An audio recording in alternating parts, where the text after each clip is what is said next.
Hey everybody, JR from JR's Cars, and in this video, I'm going to be replacing the driver's side wiper motor on this 2013 Ford Escape because it broke on us and we need this working again. So stick around, I'll show you how to get it done.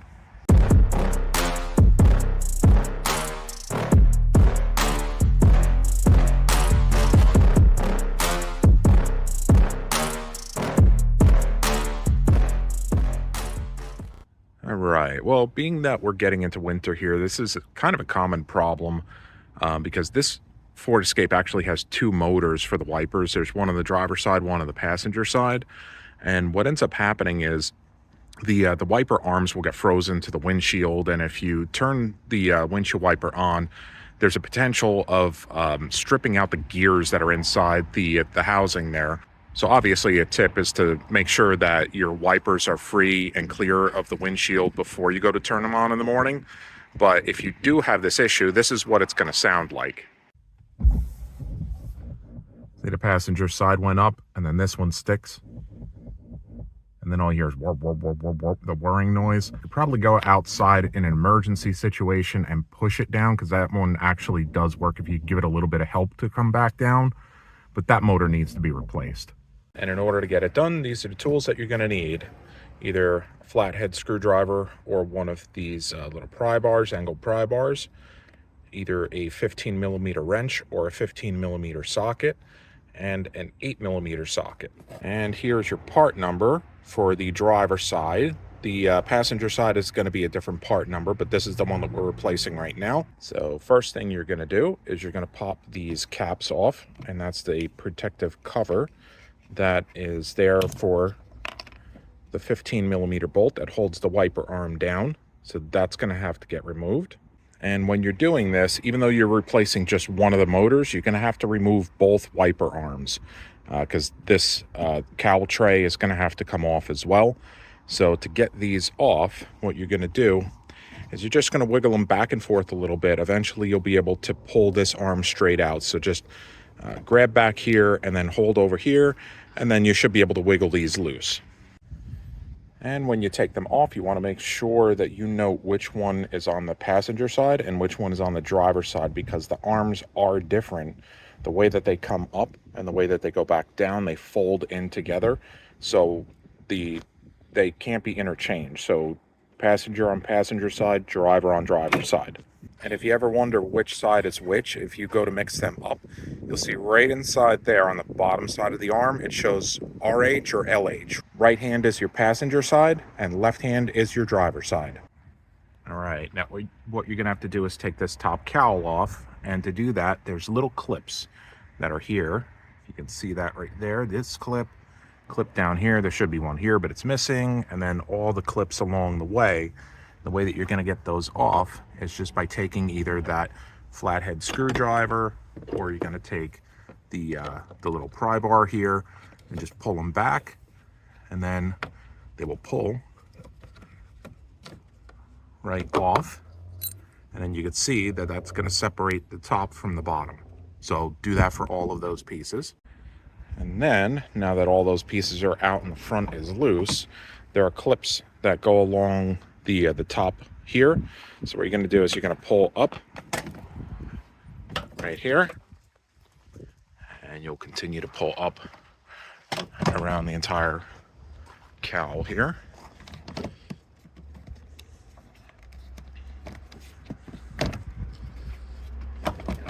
To release those clips, and it'll come right out. All right, so this is the offending motor. So what we need to do is we need to take these 8mm bolts out, and then the motor will slide out. There's, if you look in the back here, it actually pulls straight out. Yeah, you're gonna have to remove these bolts here and then pull the motor straight out because it is anchored in the back to the body. You just have to be careful because there's a wire harness that's in here that's connected to the motor, and it's very short. So I'll show you that once I have this disconnected here, but when you pull it out, you have to be really careful. And whatever you do, when you go to take these out, make sure that you keep track of them and hold on to them really good, because you don't want them falling in to the dismal abyss over here. All right, and let's go ahead and pull this out. So we're gonna pull it up and then pull straight back. You can see that body grommet in there, and you can see where it connects right down there. And what you're gonna do is put the motor in like that, twist it, because on the other side is the electrical connector I'm talking about here. So this is about as far as you can pull it out. You can't really pull it out any farther than that. So you're gonna have to get this clip off before you pull the entire assembly out, but you have to watch, like I said, because that wire harness, you can kind of see right there, is not long, and you don't want to pull on that. So what I did, you can see that little clip in there. There's a little clip. I put a screwdriver in there, a flat blade screwdriver, just to release the clip a little bit, and I give it a wiggle. And it's kind of hard to do with one hand, but there it is. It popped right out. All right, so there we go. The old one is out on the right-hand side, and the new one is on the left. Being that I bought the Motorcraft part, they are identical. They have the right taggings and everything else. Everything looks good. And you can see this here is the rubber grommet that's in the body right now. If that's in bad shape, replace it. That one's actually in pretty good shape, so I'm not going to have to worry about that here. But now it's time for this guy to go back in, and it's basically just the reverse of what I just did. So go ahead and put the motor in backwards like this so you can get to that clip and plug it back in. We're going to take the motor and flip it back around inside the cavity here. And then we'll pull it straight out into position. And then you can see in there, what we're going to want to do is just slide that right into, if it would focus here, right into that body mount. And then line it up with the holes that you have down here.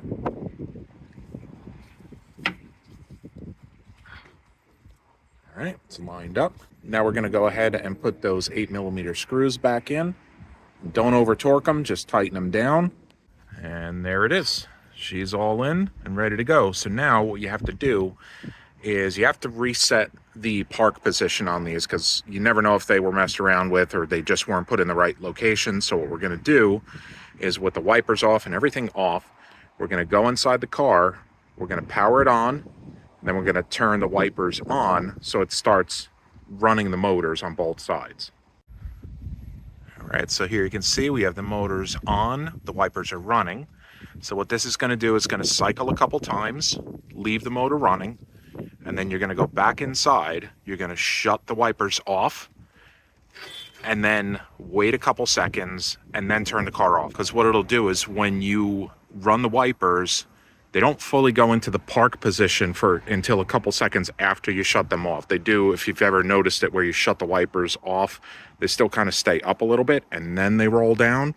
So we want them to roll completely down into the park position. So we'll go back inside, we'll shut the wipers off, we'll give it, a couple seconds, and then we'll turn the key off. Okay, now that that's complete, they're in the full park position. So now what we're going to do is we're going to put this cowl back on.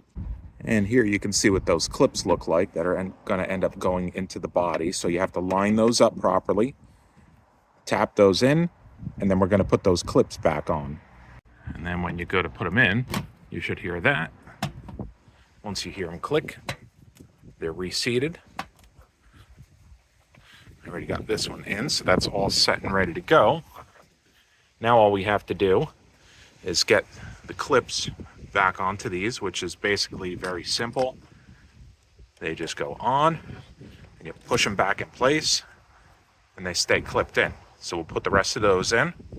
Now, remember when I said to make sure that you have the arms in place?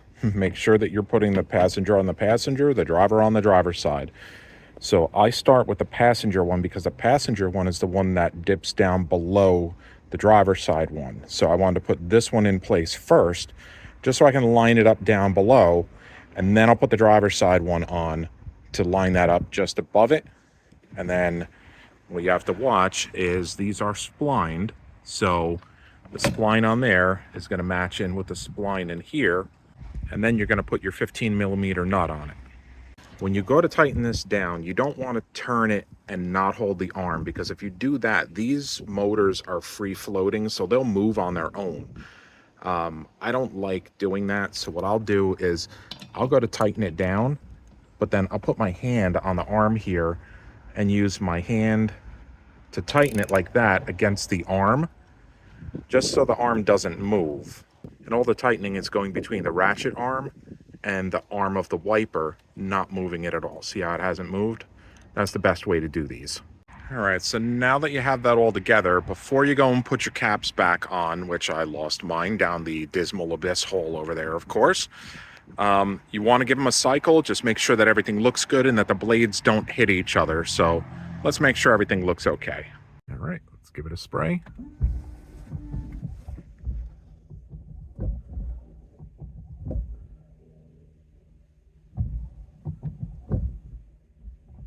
And there it goes. They're not hitting each other. Everything looks okay. Let's go outside and make sure that those blades aren't touching either. All right, everything looks good, so I'm going to call this complete. So do me a favor, if this helped you out, smash that like button and subscribe to the channel, because I have a lot more content coming out to you. Hope everybody's staying safe and staying warm, because it's been cold out lately. I'll catch you all in the next video.